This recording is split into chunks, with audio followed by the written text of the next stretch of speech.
고등부 친구들 잘 지내고 있나요? 오늘은 시편 39편 4절에서 7절의 말씀을 통해서 소망이 없다고 느낄 때라는 제목으로 말씀을 나누고자 합니다. 이번 주에 선생님이 요양병원에 갈 일이 있어서 휴가를 내고 다녀왔습니다. 아는 친척분이 위급하시다고 해서 이번 주 내내 이제 불안한 마음에 계속 기도를 하고 그 만남을 준비를 했었습니다. 밤새도록 운전을 해서 이제 도착을 했는데 6분 정도의 환자분이 병상에 누워 계시더라고요. 그런데 식물처럼 가만히 누워 계시고 또 산소 호흡기에 의존해서 숨을 쉬고 있는 그런 모습을 보게 되었습니다. 친척분은 나이가 많으신 분이셨고 너무 누워있는 시간이 많다 보니까 욕창이 나가지고 많이 힘들어하신 모습을 보게 되었습니다. 친척분의 아드님이 이제 물심양면으로 열심히 병간호를 하고 계시는 모습이 또 눈에 보였습니다.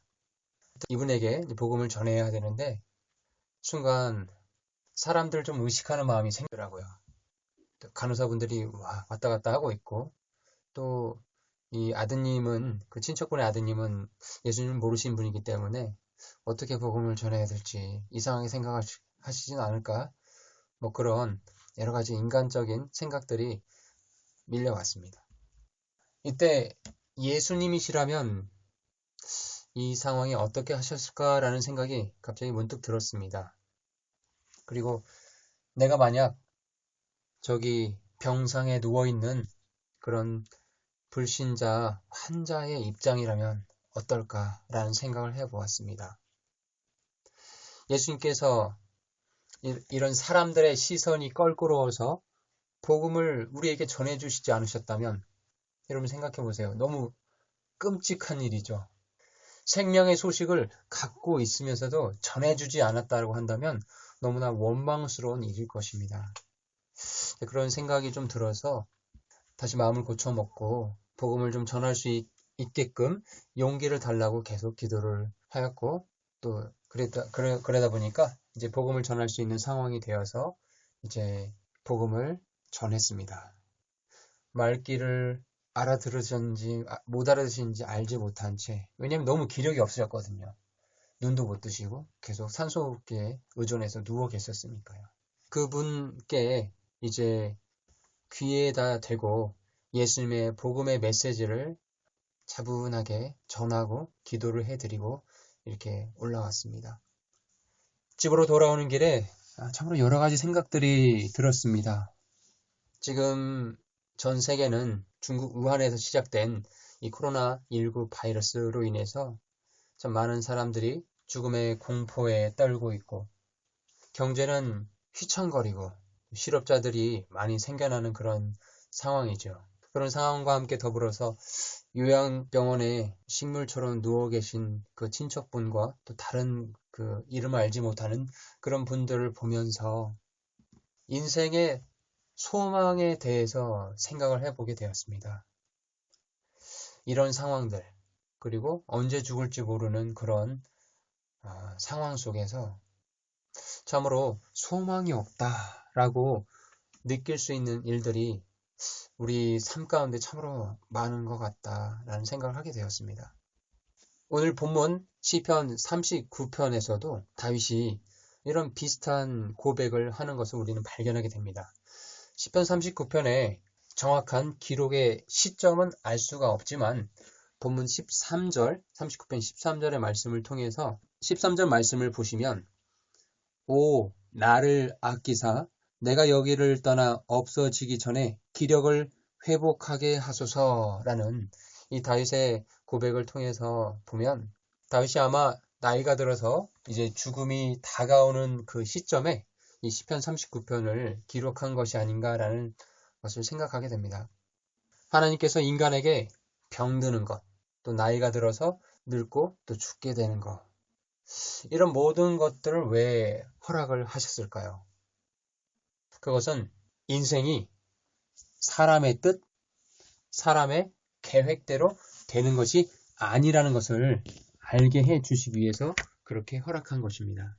특별히 우리 그리스도인들에게는 이 생명이 더 이상 내 것이 아니고 그리스도와 함께 하나님 안에 감추어져 있는 것이라고도 말씀하고 계십니다. 골로새서 3장 3절의 말씀을 가보면 너희는 죽었고, 여기서 죽었다는 얘기는 나의 옛 자아, 아담의 그 허리에서 태어난 그 죄의 본성을 갖고 있는 그 옛 자아가 십자가에 이미 못 박혀 죽었고, 이제 너희의 생명은 그리스도와 함께 하나님 안에 감추어져 있느니라. 이제 그리스도로 말미암아 구원받은 자들은 성령님으로 말미암아 그리스도 안에 감추어진 새로운 자아로서 살아가는 것이라고 하는 그 말씀을 지금 하고 계시는 것입니다. 이 시편 39편을 기록한 다윗의 인생을 우리가 한번 생각을 해봅시다. 다윗은 참 인생 속에서 참으로 많은 우여곡절을 겪었습니다. 어린 시절 양치기 역할들을 하였고, 또 골리앗과의 전쟁에서 승리를 하여서 그 이스라엘 민족들로부터 이렇게 칭찬을 받는 일도 있었고요. 또 사울 왕의 사위가 되어서 인생이 승승장구하는 듯 하더니 자기의 장인인 사울의 시기 질투로 인해서 그날 20년 가까이 또 죽을 고생을 하게 됩니다. 왕이 된 이후에도 여러 가지 일들을 했지만 그 자식들이 다투고 또 죽기까지 하는 일들을 또 겪게 됩니다. 그리고 이제 다윗 본인이 병들어 죽을 날이 가까이 오는 모습을 이렇게 겪게 되지요. 다윗은 이 본문을 통해서 이 말씀에 있는 여러 성도들에게 사람이 어떤 존재인지, 인생이 어떤 존재인지를 가르쳐주고 있는 것입니다. 4절의 말씀을 가보십시오. 시편 39편 4절. 주여, 나로 하여금 내 종말과 내 날들의 한계가 어떠한 것인지 알게 하사 내가 얼마나 연약한 존재인지 알게 하소서. 내가 얼마나 연약한 존재인지 알아야 한다는 것입니다. 내 종말과 내 날들의 한계가 어떤 것인지를 안다면, 그렇다면 내가 얼마나 연약한 존재인지도 깨닫게 될 수 있습니다. 많은 사람들이 착각을 하죠. 나는 젊으니까 내 삶의 종말은 멀었을 거야. 특히 여러분, 우리 중고등학생 여러분, 한참 이렇게 성장할 나이죠. 그러니 죽음에 대해서, 내 삶의 종말에 대해서 거의 생각을 못 하겠죠. 그런데 내 삶의 종말이 멀었을 거야, 이 말에 장담할 수 있습니까? 며칠 전 우리나라 이 대구에서 17살 이 고등학생이 이번 코로나19 바이러스와 연관된 이 병으로 말미암아 죽게 되었죠. 여러분들 뉴스를 보았죠. 장담할 수 있습니까?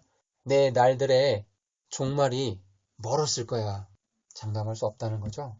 그러니 나이가 많건 나이가 적건 관계없이 지혜로운 사람은 내 인생의 날들이 한계가 있다라는 걸 기억하는 사람입니다.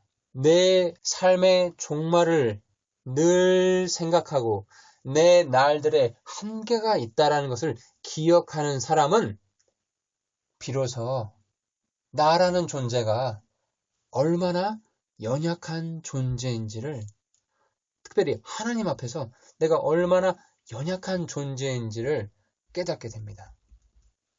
인생에 관한 많은 말들이 있습니다. 인생은 짧다, 이런 말 많이 들어봤죠.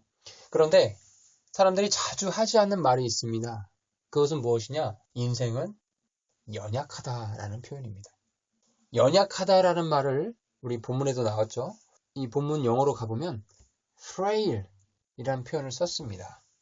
이 frail 이라는 단어의 뜻을 보면 부서지기 쉽다라는 의미를 갖고 있어요.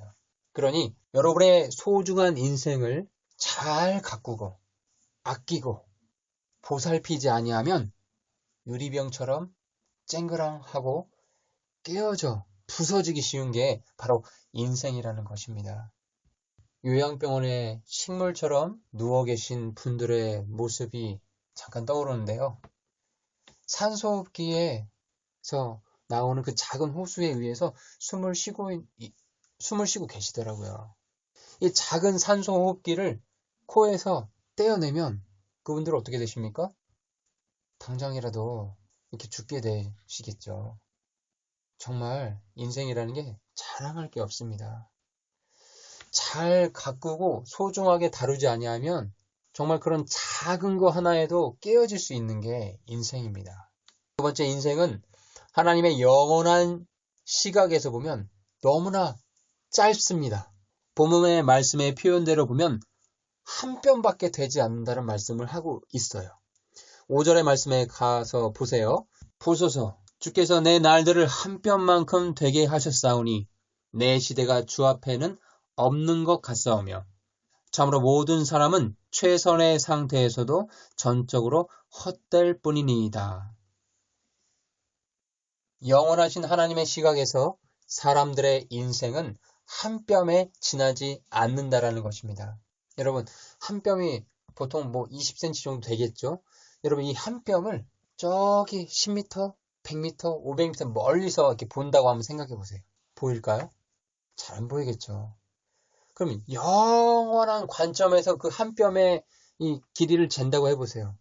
없는 것과 마찬가지겠죠. 본문에서도 다윗은 내 시대가 영원하신 주님 앞에서는 없는 것과 같다라고 말씀하고 있는 것입니다. 그만큼 영원의 시각에서 보면 우리가 살고 있는 이 인생이 너무나 짧다라는 거예요. 그런데 많은 사람들이 하나님 없이 자신의 최선의 노력을 다해서 뭔가 인간이 보기에 최선의 상태를 보이려고 하거든요. 인간의 노력으로 성공을 쟁취하려고 하고, 인간의 노력으로 부귀영화와 명예를 누리려고 하고, 인간의 노력으로 권력과 자기의 선행과 업적을 쌓으려고 하는데, 하나님의 보시기에는, 영원하신 하나님 앞에 보시기에는 어떻다고요? 본문 말씀에 뭐라 되어 있습니까? 5절 중반부에 보세요.